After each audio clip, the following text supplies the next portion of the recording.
ẹni sọ̀rọ̀ àlọ́ sọ́ra ní sàlàyé fún wa nù hadith ó sì sàlàyé fún wa bí inú Kùránì kíkà mọ̀ sí la ilaha illallah à ń ṣe lórí yẹn àti ní ṣéwù kan àti ní mòrídì kan tí alọ́ba tọ̀. nígbà tó wá wí bẹ́ẹ̀ wá ní ẹ̀wù kan wa tawhidul mutawassitin àwọn tó bá wá jẹ́rẹ̀ dé àárín tawhidi tí wọ́n nù láti dé àárín àwọn tó ti àwọn òtí wùsùlù o kí làwọn máa ṣe la ilaha illa anta subhanallah la ilaha illa anta ní ìwọ̀n ṣe ọ̀dà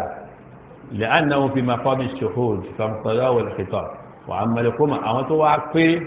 irú àwọn ènìyàn ti ara wọn dáwọ́ kí ni wọ́n bá wọn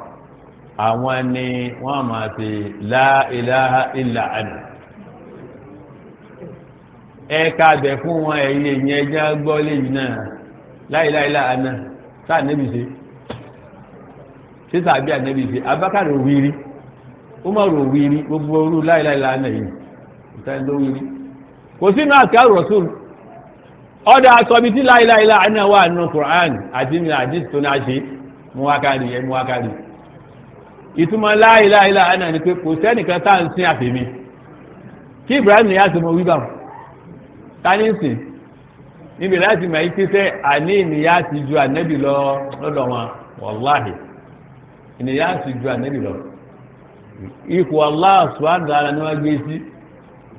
torí ẹ̀ ni wọ́n fi ń pè é torí ẹ̀ náà fẹ́ kú lórí ẹ̀ torí ẹ̀ fẹ́ ya òrì lórí ẹ̀ òun gángan ibi tó ń gbé sí nìyẹn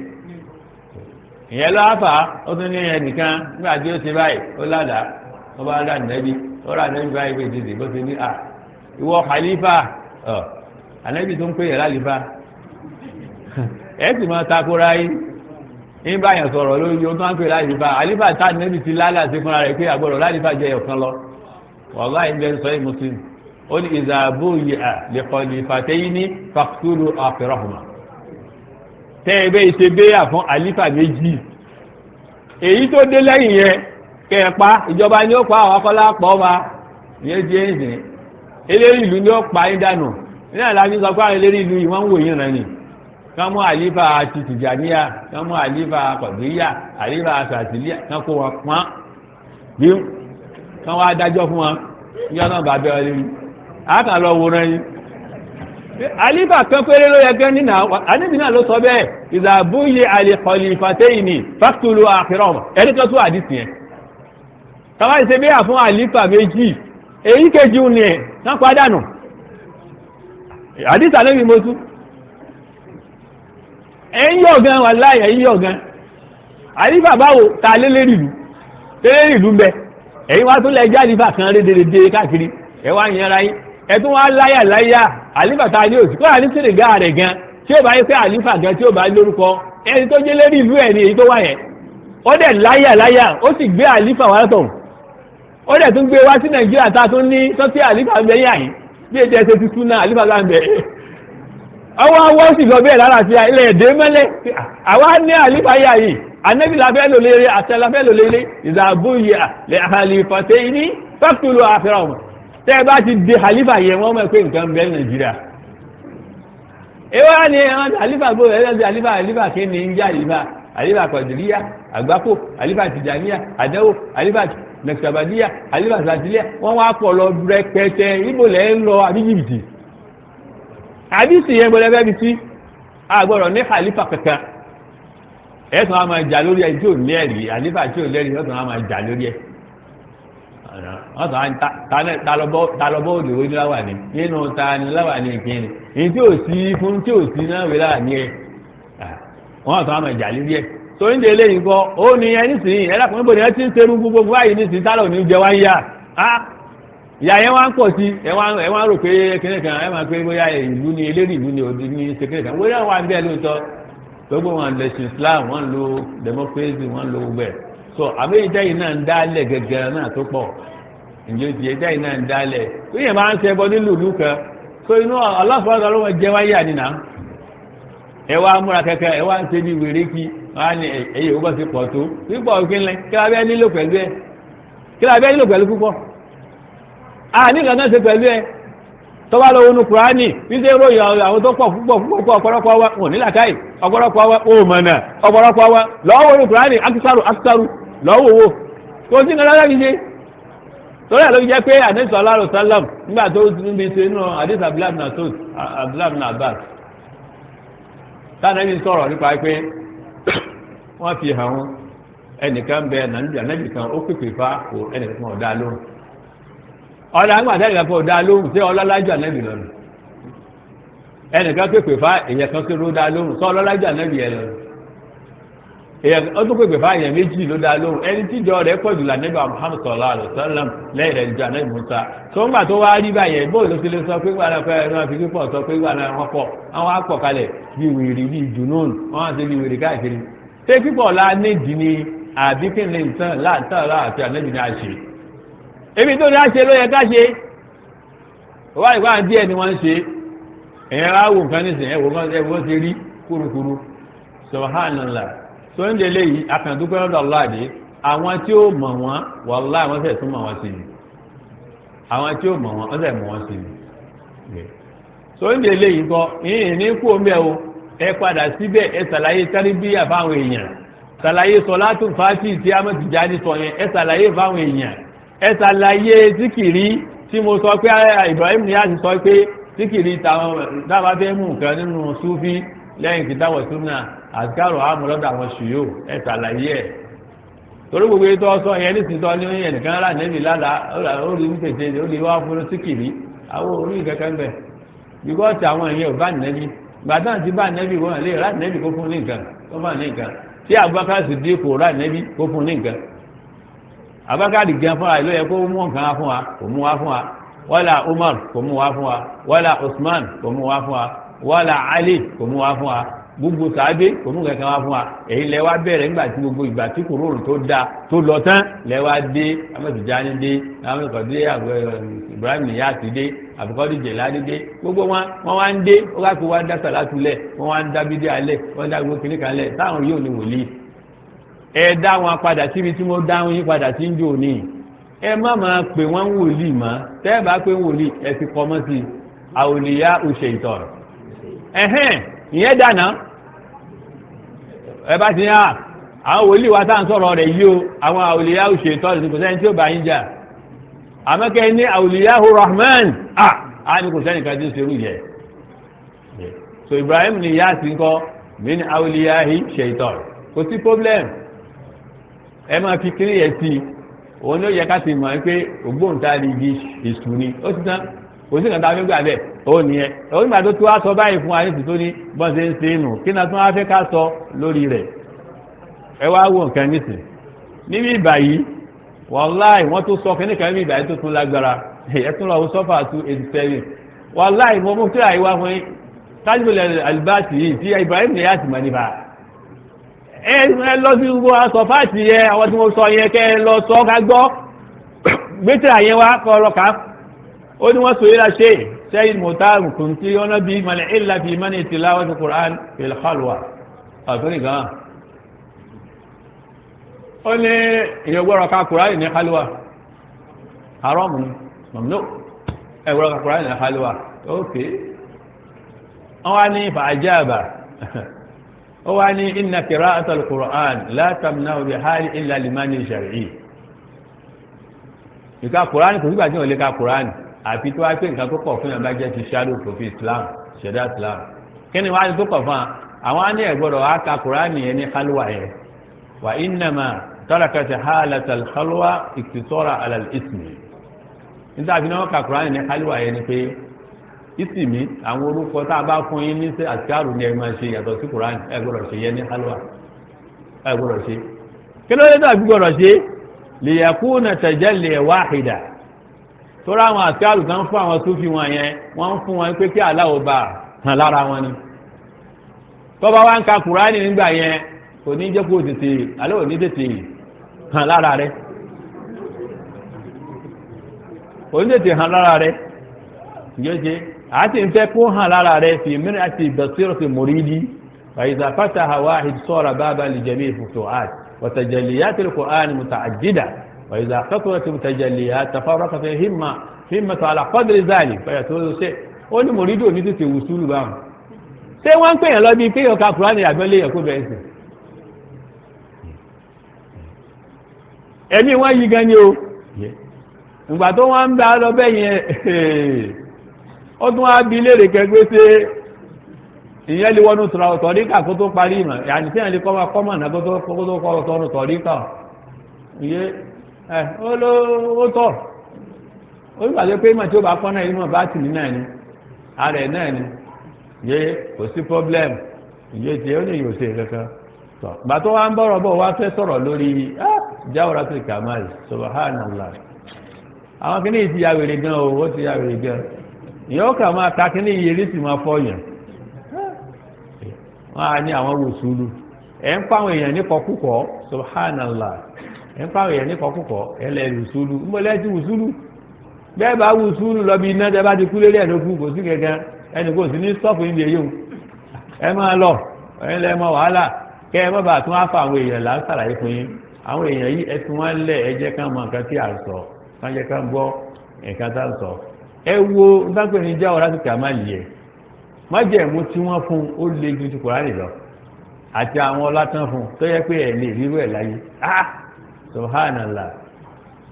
ìgbà tó wá ń sọ níbi báyìí pípàdé ànẹ́bí náà ni ó tó rà ànẹ́bí náà ni lànẹ́bí wá sọ gbogbo kíní yìí fún pé ẹ̀yin báyìí bá kọ Jawharatul Kamal pẹ̀lú májẹ̀mú ẹ̀ méjìlá ó wá dà níyẹn kó ń fẹ́ fi ṣe ziyara ànẹ́bí ni so ó ní Allah subhanahu wa ta'ala wá fún Jawharatul Kamal yìí ẹni ó bá ṣe ní ẹ̀ẹ̀mejìlá sógbà tó bá wá parí ẹ̀ẹ̀mejìlá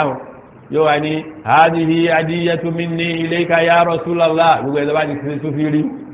wọ́n máa ń wí bẹ́ẹ̀ yẹ wọ́n ò rí àgbákòde wà tó bá ti ṣe Jawharatul Kamal ní hadihi hadiyatu minni ilayka ya Rasulallah ẹni tó gbàkú bẹ́ẹ̀ fún ọ náà nù kìí sànẹ́bí ọ̀ lè rí lábùsí níbi àdìsànẹ́bí láyé ọ̀sẹ̀ rí inú Kùránì kọ́ wá sọ pé àdíyẹ́tù minni ilayka ya Rasulullah àdíyà ní tọ́wọ́ sọ bẹ́ẹ̀ yẹ kàkà annama zarahu fi rawdati ó dàbí kọ́ lọ sí ziyara rẹ̀ ní sàárì rẹ̀ ni kàkà annama zara awliya Allah wa salihin ọlọ sí ziyara gbogbo àwọn olè Allah títí lágbà tó ti ń bẹ jàsùkò yìí ìlànà minha anna al-marrata al-wahida tí a bá ṣe Jawharatul Kamal ẹ̀yọ̀ kan ta'dilu tasbih al-alam ní salatu marat tasbih gbogbo dàgbà láyé ṣe lẹ́ẹ̀mẹ́ta ó ti kó tán wàmínà annama lazamaha ẹni máa ṣe Jawharatul Kamal rí yí o kìí sàdísà nẹ́bì fa kìí sàtàlátù ànẹ́bì fa sàtàlátù tí wọ́n máa rọ ní fa wọ́n máa rọ ní fa kódà ibi tí wọ́n rọ òun dé tóun lágbàdé àlọ́ sọmọdé wọn pè ní ọ̀fọ̀ ó wà ń bí àsàlátù yẹn ó ṣòro kàtí ò dáa Allahumma salli wa sallim ala ayni rahmati rabbaniyya wal yaqutatil mutahaqqiqatil ha'itati bi markazi fuhumi wal ma'ani wà nóòrò lè àfiníkà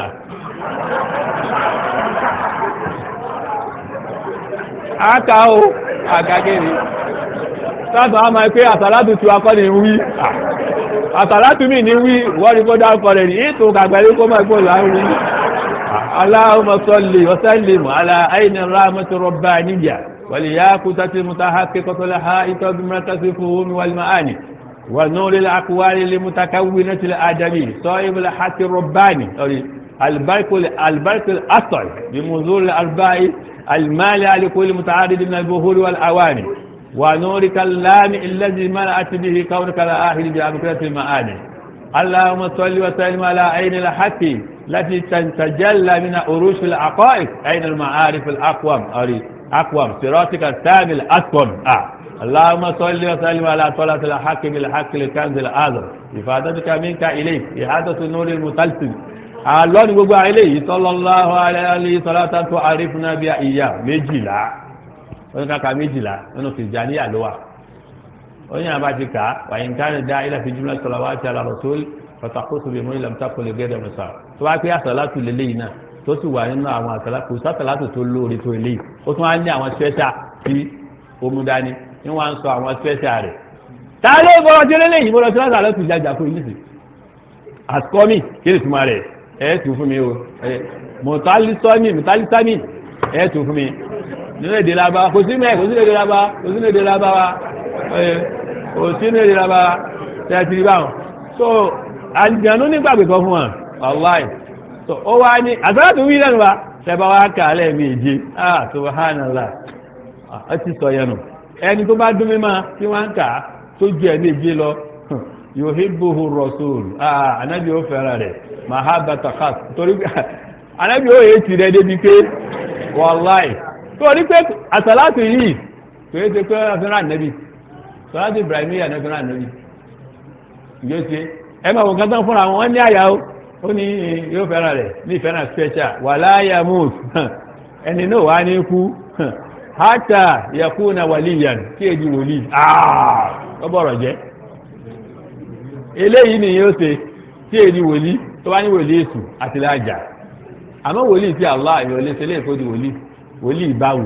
wọ́n sọ sàlátù tó àti rà níbi sallallahu alaihi wasallam ó ní o wà mí ni anna man qara'aha sab'a tọba kàrú àsàlátù tí mo kà lẹ́ẹ̀kan rí dìde déhùn tọba kà fa aktar abu méjì lọ yahduruhu nàbí ànábì ó di àbá irọ́ ti pọ̀ jù ànábì kan òye dé wá bá ẹnìkan kan nù yín kò sí irọ́ lẹ́ ń pa ó ní ànábì wa dé nǹkan yahduruhu nàbí wọ́n ànábì wa dé wal khulafa'ul arba Abubakar àti Umar àti Usman àti Ali níbo radiyallahu anhu madama yazkura tó bá ti sọ bẹ́ẹ̀ ولما سمع بعض العلماء من أصحاب سيدنا رضي الله عنه أراد أن يثبت حقيقة ذلك فذكر سيدنا ما بلغ فقال والله لو أنك دمت على ذكرها طول عمرك من غير فترة أنا أمس جاني قوم قالوا لي صبا دمي ما صلاة لدي تقولون فوجو جاني gbogbo gbèsè ayé rẹ̀ ما فارق صلى الله عليه وسلم جميعا gbogbo gbà lọ Ànábì ò ní yà pa pẹ̀lú kò tẹ́ ní yà pẹ̀lú rẹ̀ Ànábì ò máa pẹ̀lú ẹ̀ lọ́rùn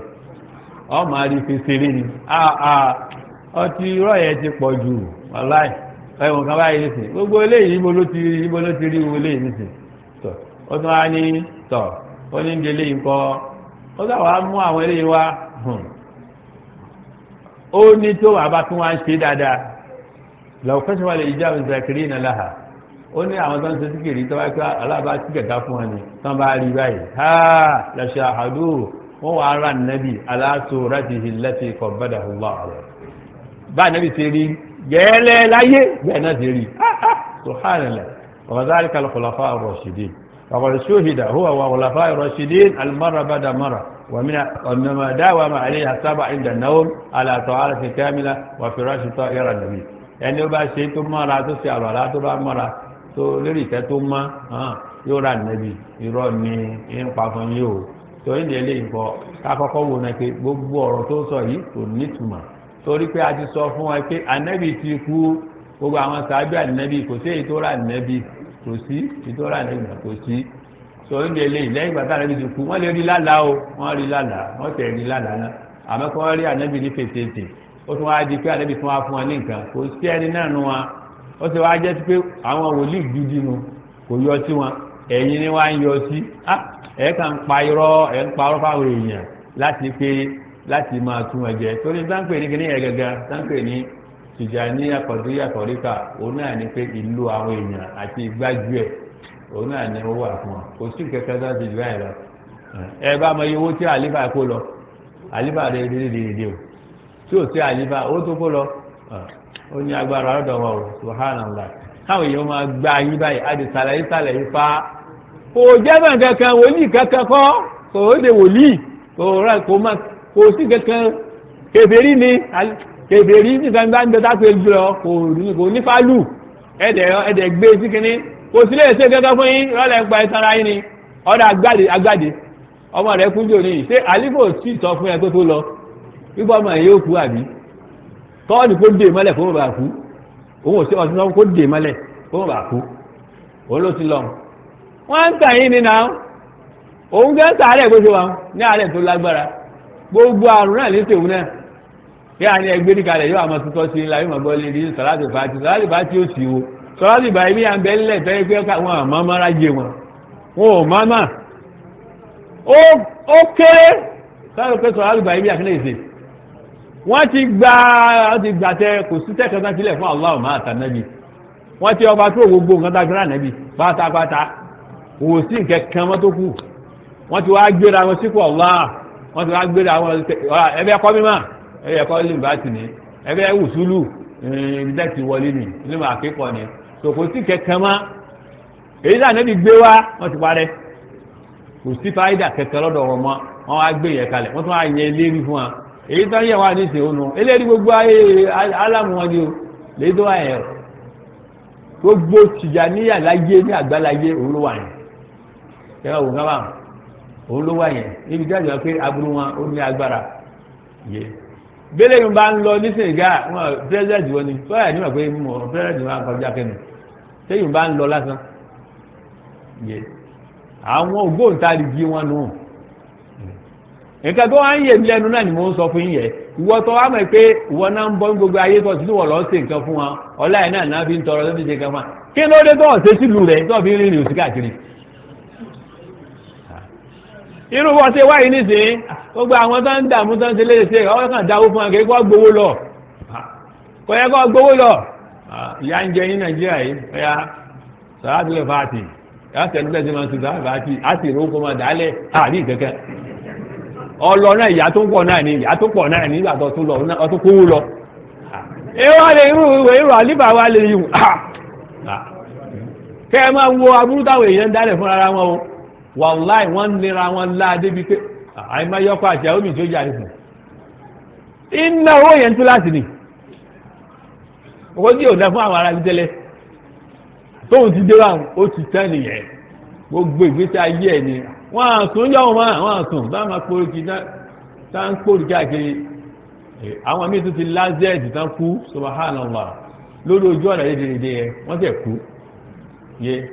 àwọn tá ń bọ̀ wọ́n kú àwọn tá ń lọ wọ́n kú wọ́n ó sì wọ́n sí ẹ̀ẹ́dẹ̀ títí náà nípa nítorí kíni nítorí kan tí ò ní ẹ̀rí inú kìtàbù ọ̀sùn náà kí ló dé bí àmọ́ fúnra wa wọn alábàáyé o kí ló dé tá a fi tin ara wa kí ló dé tá a fi tin ara wa yé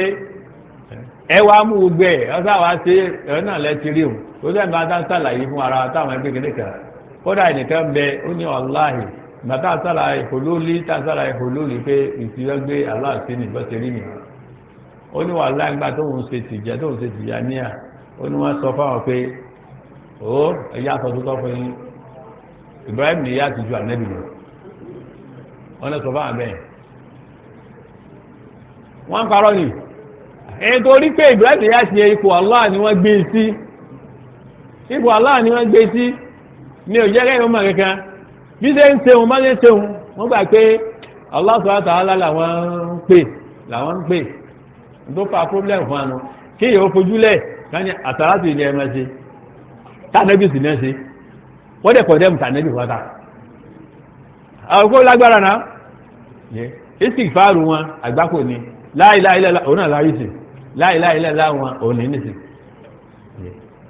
èwo ní jẹ́ báwọn nìsín fọ́nà ń bẹ́ẹ̀ náà àwọn àṣkáàrù wọn ya man huwa ya man la ilaha illa huwa ya man kí ni tí wọ́n yíwù náà nìsín kí ni jẹ́ ya man huwa ta ń jẹ́ bẹ́ẹ̀ lárúkọ orúkọ Allah tó jẹ́ 99 kọ́ mọ́ àrí kankan mú kọ́ ayé pé ìtúwọ̀ fẹ́ mọ́ náà ni pé